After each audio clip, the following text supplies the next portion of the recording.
A hurricane doesn't check your build quality before it hits. It doesn't care if your hull costs $20,000 or $2 million, if the gel coat is fresh, or if the boat looked flawless under a dealer's showroom lighting. Surviving one is engineering, not luck, measured in self-righting time, flotation reserve, hull material, ballast placement, and displacement, the specific things that decide whether a boat rides out real storm force conditions or becomes wreckage on a beach. This list is built on documented storm encounters and verified engineering specs, not marketing copy. We're counting up 9 boats actually built to survive a hurricane, and the boat at number 9 is built from steel thick enough to survive pack ice, let alone a Category 5. Number 1. Boston Whaler. In 1961, founder Richard Fisher sat inside a 13-foot whaler in a Life magazine advertisement and had a crew cut the hull clean in half with a cross-cut saw while it floated. The stern half, still carrying Fisher and the outboard, towed the bow half back to shore. That's not a metaphor, that's the literal foundation of the brand. Whaler's Unibond construction floods the space between an outer hull and inner liner with expanding closed-cell foam that chemically bonds both skins into one solid, unsinkable structure with no core material anywhere to absorb water. That same construction is why government agencies, harbor patrols, and search and rescue operators have selected whalers for decades as rugged, high-utility workhorses for conditions that would swamp a conventional hull, and why a flooded, capsized, or storm-battered whaler still floats when the fight is over. Number 2. The U.S. Coast Guard 47-foot Motor Lifeboat. Built with an all-aluminum hull and in service since the late 1990s, this is the actual standard rescue platform the Coast Guard sends into conditions everyone else is running from. It's engineered to weather hurricane-force winds and heavy seas, rated to survive sustained winds up to 60 knots, breaking surf up to 20 feet, and impacts up to 3 Gs. If it capsizes completely, it self-rights in under 10 seconds with all equipment still functional, a result of a deliberately weighted hull and superstructure that forces the boat back upright without any input from the crew. Crews aboard these boats routinely head into 50-knot winds through 30-foot seas to reach mariners in trouble, which is precisely the kind of environment this list is about. Number 3. The RNLI Shannon-class lifeboat. Britain's and Ireland's newest all-weather lifeboat, introduced in 2013, is a 13-meter, 18-ton vessel built by RNLI engineers with a composite hull and twin water jets instead of propellers, giving it a top speed of 25 knots and the shallow draft to be launched straight off a beach. Like every RNLI all-weather lifeboat, it's inherently self-righting, engineered so that even a full inversion in storm seas corrects itself without crew input, and it's rated to remain on station in extreme conditions for up to 10 hours at a stretch. Number 4. The Nordhavn 59. In August of 2020, hull number 4, named Katharina, was tied up at a marina in New York City when Tropical Storm Isaias tore through with hurricane-force gusts reaching 70 knots. The owner doubled up his dock lines, watched a nearby bayliner get dewatered and another boat's canopy shredded by the wind, then went inside to cook dinner while Katharina rode it out. The same hull had already taken 8-foot seas and green water over the salon windows on the trip north from Florida days earlier, with the owner crediting the boat's stabilizers and full displacement heft for plowing through without drama. Nordhavn's full displacement construction, built heavy and overbuilt by design, is precisely why the owner said flatly that when it really blows, a Nordhavn is the only place he wants to be. Feel free to subscribe for daily useful boating content. Number 5. Kadey-Krogen. Founded in 1977 by Art Kadey and naval architect Jim Krogen on a hull sketched on a bar napkin, Kadey-Krogen builds nothing but pure full displacement trawlers, a hull form derived from historic North Sea fishing trawlers built to survive the harshest commercial fishing grounds on Earth. That wine-glass transom hull shape is engineered specifically for stability and sea-kindly motion in heavy weather rather than speed. With a low displacement-to-length ratio and fuel capacity supporting well over 5,000 nautical miles of range on the larger models. Owners have documented crossings of the Atlantic, Pacific, and Indian Oceans in these boats, exactly the kind of open water storm exposure this list is measuring against.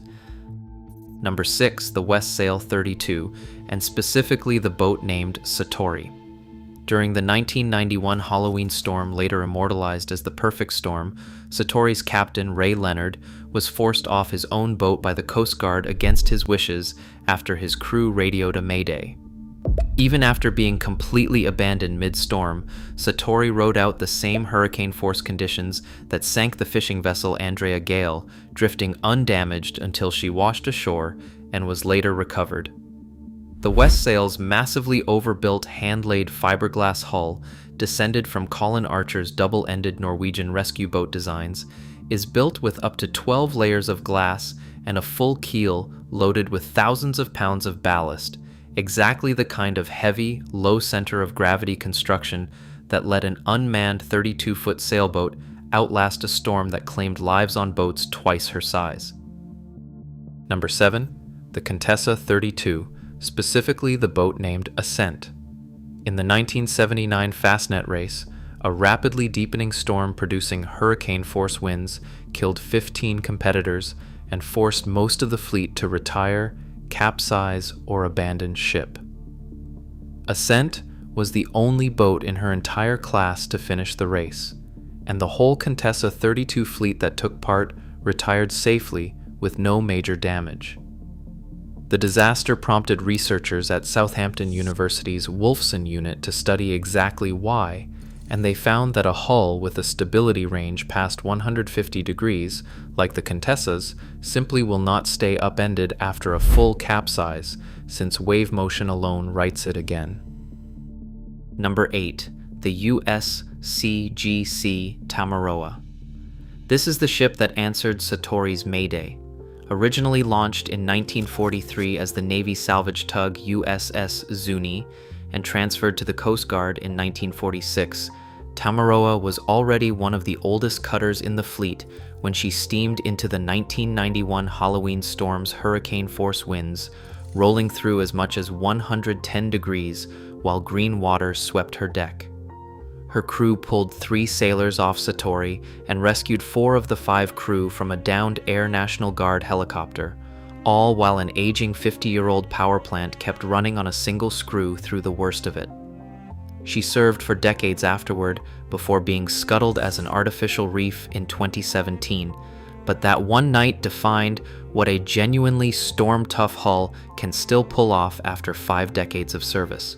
Don't forget to subscribe, as the last one is the strongest of them all. Number 9, the Bering 77. This is where hurricane survival engineering gets taken to its logical extreme. Built by Bering Yachts on a full steel hull with a 21-foot beam and a full load displacement north of 350,000 pounds, the 77 is engineered to the same expedition philosophy as Bering's larger ice-class Explorer yachts, some of which carry a reinforced steel ice belt around the waterline for polar conditions. Fuel capacity on the 77 supports more than 4,000 nautical miles of range in a single load. A hull this heavy, this thick, and this over-engineered isn't chasing speed or showroom appeal. It's built for owners who genuinely intend to cross oceans and encounter real storms along the way, the same philosophy that put steel-hulled expedition trawlers on the map in the first place. Here's why these 10 made the list and most storm-rated marketing claims don't hold up. First, the self-righting question. Boats built by the Coast Guard and RNLI don't just resist capsizing, they're engineered to fully invert and correct themselves in seconds, verified by decades of intentional testing and, in the 44-foot's case, an unbroken record of every single roll ending upright again. Second, the positive flotation question. Boston whaler proved unsinkability with a saw in 1961 and never had to walk the claim back, since federal law has since required positive flotation on smaller boats, but Whaler's foam matrix construction still exceeds that baseline by a wide margin. Third, the displacement question. Full displacement hulls from Nordhavn, Kadey-Krogen, and Bering trade speed for a heavy, low, stable ride specifically because that mass is what keeps a boat composed when conditions turn violent, the same underlying principle that let a 44-foot steel lifeboat self-right on a low center of gravity alone, no foam or buoyancy chambers required. Fourth, the ballast question. The Westsail and the Contessa both survived history's two most notorious storm disasters using that same physics, a full keel loaded with ballast low in the hull, which is exactly what the Fastnet-era stability research at Southampton confirmed mathematically after the fact. Fifth, real storm encounters matter more than any spec sheet.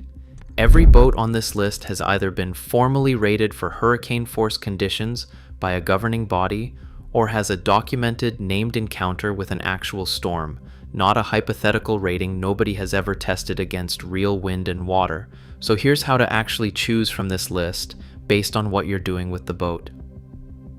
If you want proof of unsinkability that's been tested since before your grandparents were boating, Boston Whaler is still the answer, and still the standard smaller government and rescue fleets return to.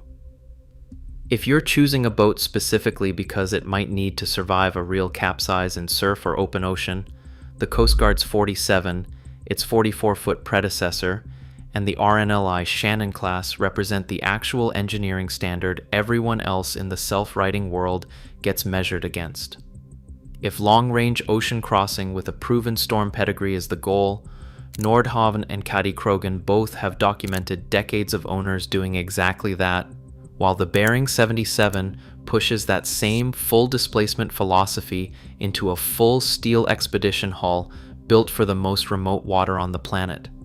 And if you want to understand why a heavy, old-fashioned, full-keel sailboat still has die-hard defenders, look no further than Satori and Ascent, two boats that outlasted the same storms that ended other vessels twice their size, and the cutter that hauled sailors out of the worst of it and came back for more. That's what surviving a hurricane actually means out here. It's never one feature on a spec sheet. It's a chain of design decisions that all assume the same thing. The storm is coming, sooner or later, and these 10 were built specifically to still be floating on the other side of it.